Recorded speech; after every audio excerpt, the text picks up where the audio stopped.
السلام عليكم ورحمة الله وبركاته. الشما هركفوني كم جرتن هردمنجية.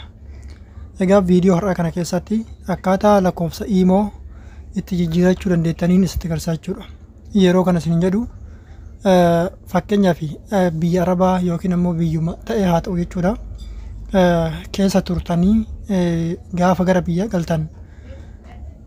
إيمو سنجا چودا لكوفسا بيا تورتاني سنرابافتاني غرا lakkoofsa Itoophiyaa yookiin ammoo gara lakkoofsa biyya keenyaatti jijjiirachuu akkasuma jechuudha. Gaafa biyya jirtan sana lakkoofsa Itoophiyaatiin fayyadamaa turtanii gara biyya ambaa gaafa deemtan gaafa biyya deemtan sana geettanii sim kaardii biyya sanii baafattan yookiin ammoo sim kaardii biyya sanii bitattan jechuudha. Gara lakkoofsa sim kaardii biyya deemtanii sanatti osoo iimoo keessan dileet hin godhin yookiin ammoo osoo ofirraan gubiin karaa itti jijjiirachuu dandeettaniin isinitti gargaaraa jechuudha. Kana jechuun kiyya namoonni isin achirratti ittiin waliif bilbilaanii turtan yookiin ammoo wajjin haasaa turtan akkuma normaala duraan itti fayyadamaa turtan sanatti isiniif hafaa jechuudha. Isin jala wanni tokkollee hin badu isin jechuu barbaadeeti. Kanaaf viidiyoo kana hamma xumuraatti daawwachuudhaan na faana turaa isin jedha. Akkasuma immoo gaafii fi argamtan kooment irratti naaf katabaa. Egaa kana sirreeffachuudhaaf maal gootu? Iimoo keessan irra ni galtu yookiin ammoo iimoo keessan ni banattu. Iimoon keessan haala kanatti erga isiniif baname booda as bakka piroofaayilii piikchaa yookiin ammoo suuraa keessanii kanarratti al tokkoof ni cuqaaftu. Sana booda as fuula kanarratti akkuma isin agartan lakkoofsa kanarraa isa kanarraa gara lakkoofsa biraatti jijjiirachuu barbaada. Erga fuula kana galtanii booda seetiingis iddoo jettu kanatti cuqaaftu. Sana booda account and security kan jedhu kanatti deebitanii ni cuqaaftu. Sana booda asirratti change phone number jedha irratti ni cuqaaftu. Gara gadii kanarratti ammas deebitanii change number jedha asirratti deebitanii ni cuqaaftu. Tole sana booda fuula kana irratti lakkoofsa jalqaba jechuudha only phone number jedha.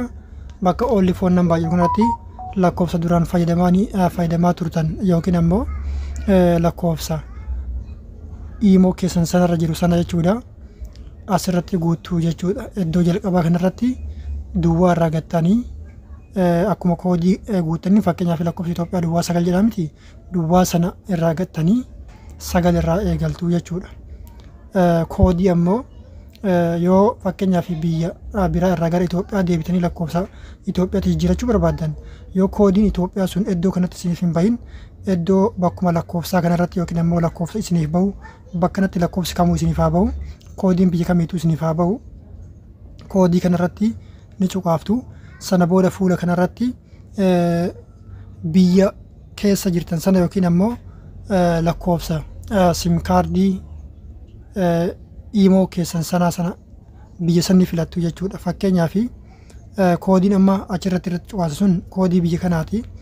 Asirratti yookiin ammoo biyya keessa jiru kanaati. Asirratti cuqaasuudhaan bakka sarchiin irratti maqaa kana sarchiin godhachuudha. Maqaa kana gaafa argadhe koodiin kun haaluma kanatti naaf ba'a yookiin ammoo koodiin bakka kanatti naaf ba'a jechuudha. Koodiin biyya filadhe sun jechuudha.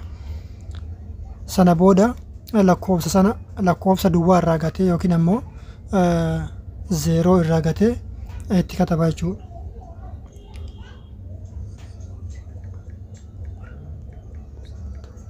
Ayyee 81436 24 72 jedhee katabee jira. Kuni lakkoofsa oldii yookiin ammoo lakkoofsa nama dhiifama. Lakkoofsa oldii asirratti guutaa isiniin jedhe.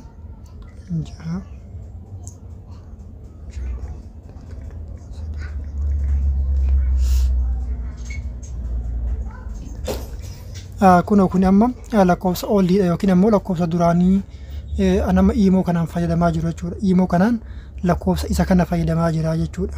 Lakkoofsa isa amma irratti katabe kana fayyadamaa jira jechuudha. Asitti gad bu'ee lakkoofsatti jijjiirachuu barbaade sana inni guuta yookiin ammoo asirratti ni katabaa jechuudha. Iddoo kanatti ammoo isin beekuu qabdan lakkoofsi suni lakkoofsa amma haaraatti jijjiirachaa jirtan sanii jechuudha. Itti guuttachuu lakkoofsa amma haaraa itti guuttachuudhaaf deemtan sanii jechuudha yookiin ammoo gara haaraatti jijjiirachuudhaaf new phone number jedha. Lakkoofsa haaraatti jijjiirataa jirtanii lakkoofsa haaraa san iddoo lammaffaa kanarratti guutuu jechuudha. Koodiinis koodii sim kaardii biyya sanaa fakkeenyaa fi sim kaardiin Itoophiyaa yoo ta'e koodiin kun koodiin bakka kana jiru kun koodii Itoophiyaa ta'uu qaba jechuudha. Yookiin ammoo koodii biyya jirtan sana yookiin ammoo biyya dhayxanii lakkoofsa sana bitattanii lakkoofsa sanatti jijjiirachuu deemtan sana koodii biyyattii sanii ta'uu qaba jechuudha. Tole anamma koodii kana asirratti koodiin kun naaf guutamee jira. Ani lakkoofsi ani biyya inni keessa jiru kuni inni gatan South Africa jedha. Koodiinis yookiin ammoo koodiin biyya kanaanis tokkuma jechuudha. Ani lakkoofsa biyya kanarraa lakkoofsa biyya kanaa kan biraatti jijjiirataa jira jechuudha. Isin ammoo lakkoofsa biyya biraa irraa yoo deemtanis kan biyya san keessa jirtanirraa kan biyya sanii ta'e lakkoofsa biyya saniittis yoo jijjiiratan ni jijjiirachuu dandeettu rakkinaa miti jechuudha. Garuu ammoo koodiin isin filachuu qabdan wanni isin dagachuu hin qabne koodiin isin filachuu qabdan koodima biyya sanii ta'uu qaba jechuudha. Fakkeenyaaf lakkoofsa biyya Itoophiyaa keessa teettanii sim kaardii duraan fayyadamaa turtan sanarraa gara sim kaardii biraa yoo jijjiirachuu barbaadan koodiin kun hin jijjiiramu. Koodiin kun koodima Itoophiyaa ta'uu qaba. Eessatti bakka lachittu jechuudha. Jalqabaa fi bootaa lammaffaa kanarrattis koodima Itoophiyaa ta'uu qaba jechuudha. Kanaafuu anis amma koodii biyya keessa jiru kana asirratti guutaa jechuudha.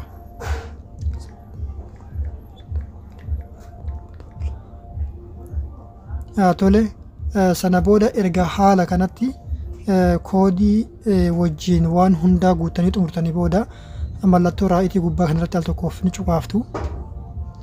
Sana booda koontiiniyuu jettuun jechuudha. Asirratti osoo koontiiniyuu hin jedhin waan isin hubachiisutu jira jechuudha. Yoo sim kaardii bilbila amma irratti hojjechaa jirtan kana keessaa qabaattan otomaatikaalii koodiin isiniif guutamuu danda'a jechuudha. Koodiin otomaatikaalii isiniif guutamee uf duubatti isin deebisa yookiin ammoo isiniif jijjiiramee xumuramaa jechuudha. Yoo ammoo bilbila biraa keessaa sim kaardii lakkoofsa itti jijjiirataa jirtan kana qabaattan lakkoofsa miiseejii bilbila sanarratti isiniif ergamu kan iimoo isana bakka sanduuqa koodii guutaa jedhee isin ajaju keessatti ni guutu jechuudha. Nama koontiiniidhaan iddoo sanduuqaa isinitti agarsiisa.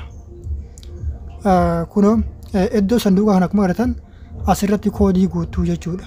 Nama koodii eeggataara koodiin kun guutame xumurame gara dudduubaa na deebisee jira jechuudha. Akkuma isin agartan kana otomaatikaalii ofii isaatii koodiin sim kaardii bilbila kana keessaa waan qabuuf sim kaardii irratti koodiin gadi bu'ee erga gadi bu'ee booda ofii isaatii xumuramee yookiin ammoo naaf guutamee jijjiiramee jechuudha. Walumaa gala jijjiiramee xumuramee duubatti na deebisee jira jechuudha.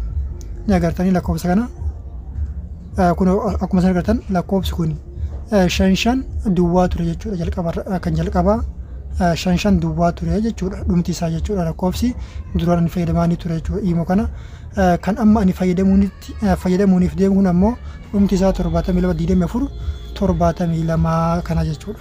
Garratti jijjiiradha jira. Isinis haala kanatti jijjiirachuu dandeettu. Waan baay'ee jijjiirachuudhaaf isin dhibuu miti. Viidiyoo kana daawwadhaatii irraa fayyadama. Akkasuma immoo hiriyoottan keessaniifis warroota hin beekne jechuudha. Nama hin beekneef qooda yaada qabdan koomantii irratti naaf katabaa. Waan daawwattaniif galatoomaa. Yeroo gaarii qabaadhaa nagaatti.